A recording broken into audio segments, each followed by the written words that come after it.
Hey, what's up, guys, boys and girls, fellow collectors from all around the world? Ivan Seb, the French collector, is back for yet another video, guys. This time, the Trick or Treat Studios Michael Myers figure from the 1978 masterpiece Halloween. So, this is a figure that I got last year, maybe a couple weeks before Halloween last year. Took a few pictures of it and then put it back in a box only to take it back out last week. The reason why, honestly, is just because I don't have that many horror related collectibles. And so having Michael Myers on display next to, I don't know, Indiana Jones, Forrest Gump, Rocky, and other characters like that have nothing to do with the horror genre would look a bit awkward. So I decided to just leave him in the box and just put him on display every year in October around Halloween. So I know a few people will watch this video and think, oh my god, what a dumb D-Night copycat wannabe. But hey, that's all right, you know. I mean, yeah, I gotta admit, when I got this figure, I took it out of the box and immediately I thought, man, that head sculpt is amazing, but at some point I'm gonna have to rehair it. Another thing I wanted to change on this figure was the eyes. Remember what Dr. Loomis said about Michael in the first movie? He had the blackest eyes, the devil's eyes. And I didn't like how on this figure the eyes were a bit too light, but anyway, they were way too noticeable inside that mask. So since I just mentioned him, I know that this is something that Dean Knight did to his figure, but other people have done it since. It's actually quite an easy mod. You just saw me doing it with that sculpting tool. I pried the head open, removed the hairpiece, and took that little piece of plastic out on which the eyes are sculpted. And with a box cutter, cut a piece, a good chunk out of it, and repositioned them inside the head sculpt, you know, to make them appear deeper. But I also wanted to go a bit further than that, and I heavily blackwashed the eyes. I added, I don't know how many layers of blackwash to make them darker. You know, I love horror movies in general and slashers in particular, but you just can't collect everything, right? So that's why I don't have any other horror movie characters in 1/6 scale. I do have a replica of Freddy's glove. I had the Freddy Krueger premium format that I bought a few years ago, a replica of Jason's mask, but I don't have any 1/6 scale horror movie character. But Michael Myers, I had to buy, right? Because that's my all-time favorite slasher. So at this point, I was quite happy with how the eyes turned out, how much darker they were. So now it was time to reposition them inside that head sculpt. So in my case, glue was not necessary. You'll understand why a bit later. But for the moment, I just used some of that white tack. Actually, I put a ton of that white tack in there to make sure the eyes would be as deep as possible inside that mask. Actually, they were so deep inside that mask that the hairpiece wouldn't come on anymore. So I had to cut out even more of that plastic than I initially thought was necessary. It's such an easy mod, but such a huge difference in the end. Look at this, boom. Go back to the beginning of the video so you can compare with how it looked before. I mean, unless you're gonna look directly in these two holes and shine a light in it, you're not gonna see his eyes. So here comes the part that wasn't planned at all. That was a last minute decision. You know, I only wanted to add real hair and do this eye mod. Then I thought, you know what, if I'm gonna do this, might as well repaint the head sculpt.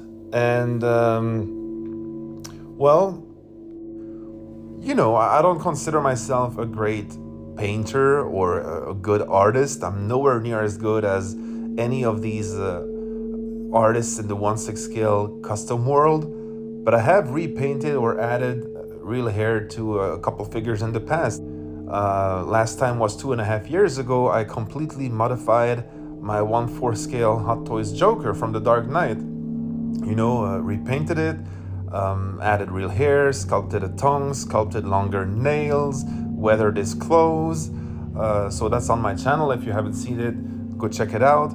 And although not amazing, it turned out okay. So here I am painting this Myers mask plain white. So I'm thinking, what could go wrong? It's a piece of cake. It's gonna take 5 minutes.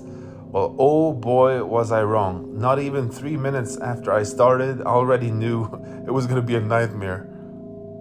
Yeah, most of these Michael Myers figures or statues or even life-size wearable masks, they always have these shadings that are painted on them, When actually Tommy Lee Wallace, who painted the mask for the first movie in '78, said it was just a Star Trek Kirk mask that was painted plain white, and all these shadows you see, it just comes from the lights coming from different angles in the movie, So here I'm done with the white paint, but guys, look at this head sculpt. It is so good.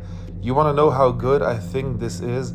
Well, I was one of the lucky owners of a Mad Bug V1 Myers head sculpt, which is considered by many to be the holy grail when it comes to Michael Myers head sculpts in the custom community, and I actually sold it. I sold it because this Trick or Treat Studio head sculpt it's the best Myers sculpt I've ever seen, period. You can agree, you can disagree.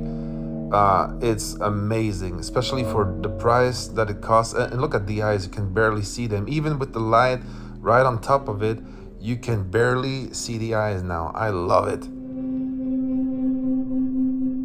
But still, there's still a bit of weathering to be added, because in the movie, after, constantly reshooting scenes, constantly taking off the mask, putting it back on, the actor obviously rubbed off some of that paint, and the original skin tone underneath started reappearing. So I also wanted to recreate this with this figure, right? And that was the main difficulty. It wasn't just painting it white, but the weathering was a freaking nightmare. Watching this video, you think, it just took me 5 minutes, but actually the weathering part and, adding the skin tone in these different areas, it just took me 3 times longer than just painting the mask white. And I gotta say, not owning an airbrush and having to do all of this with the regular brushes really didn't help, constantly having to avoid, leaving strokes in the paint and shit. It was awful. So I might still change a few details in the future, but I'm done for the moment. I'm quite happy with how it turned out. For reference pictures, I just checked pictures online from life-size masks rehauled by artists. As you can see, like I said, weathering, skin tone showing on the tip of the nose, around the neck, the ears, the temples. That seam line on both sides where the original sideburns were glued on also. But yeah, quite happy, but the hardest part was yet to come for me. Hey, next morning, bonjour. Time to add the real hair, but first, a bit of coffee. So obviously, before I add the real hair, I need to resculpt the back of Michael's head, because earlier I removed the hairpiece, right? So I go to the store to buy some epoxy, and boom, bad luck. The epoxy I'm used to working with is no longer available. The guy says, well, we could order it for you, but we don't know how long it's gonna take to get here. I'm like, okay, I don't have time. Give me another one. So I bought this roll of epoxy that I've never used before in my life. And it hardened so fast, like in 4 minutes, it was hard like a damn stone.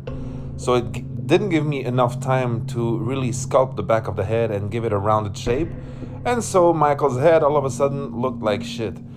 So I had to add even more epoxy, and then to, just sand it to give it the shape I wanted. Then, using my Dremel, I made some kind of a groove on the front where I could later on push in the hair, in the hairline. An idea that turned out to be absolutely useless. I thought it would make things easier. Turned out it made them even more difficult. Keep in mind, again, this is my first attempt at doing this on the Myers sculpt. But yeah, forget about it. But since I had my Dremel out, I thought, you know what, I'm gonna add that needle hole where Laurie stabbed him, on the left side of his neck with a knitting needle. So that was a last minute idea. So remember when I said earlier that it was not necessary for me to glue that eyepiece of plastic inside the head sculpt? It's because once that epoxy is dry and hard, it locks that piece of plastic firmly in place inside the head sculpt. So now it's time to add the real hair. And sadly, I don't have a lot of footage of this because it was so nerve-wracking that I actually forgot to film it. The hair I used was mohair leftover that I bought 2.5 years ago when I did my 1/4 scale Joker, but it turns out it's really not, as you can see, the best kind of hair for a Myers head sculpt.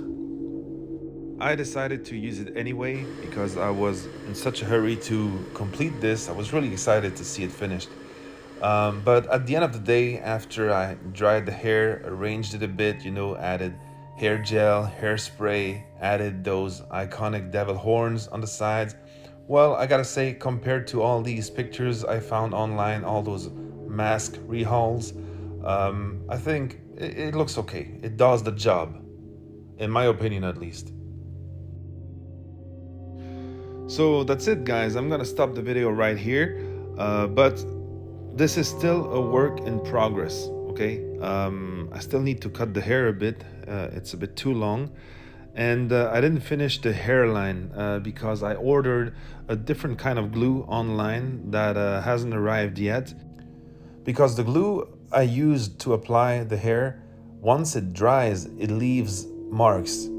So for the rest of the head, it did the job, it looks okay. But if I use that same glue for the hairline, it's gonna look awful. So once that new glue I ordered arrives in the mail, I'll finish the hairline. Maybe I'll change a couple details in the paint on the mask.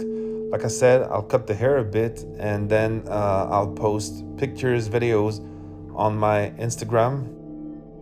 See that needle hole there? But damn, what a spectacular head sculpt. The best Myers I've ever seen. It's beautiful.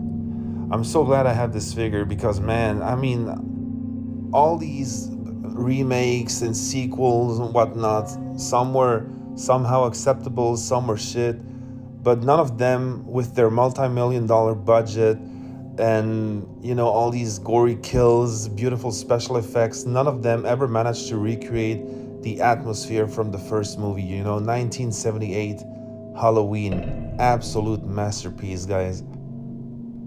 That cinematography and the way it's filmed, the blue hue, the atmosphere, also the fact that there's very few characters.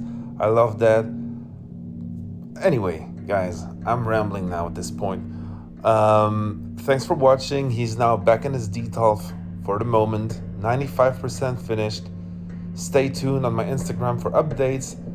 Like always, thank you for watching and peace and love, guys. Bye bye.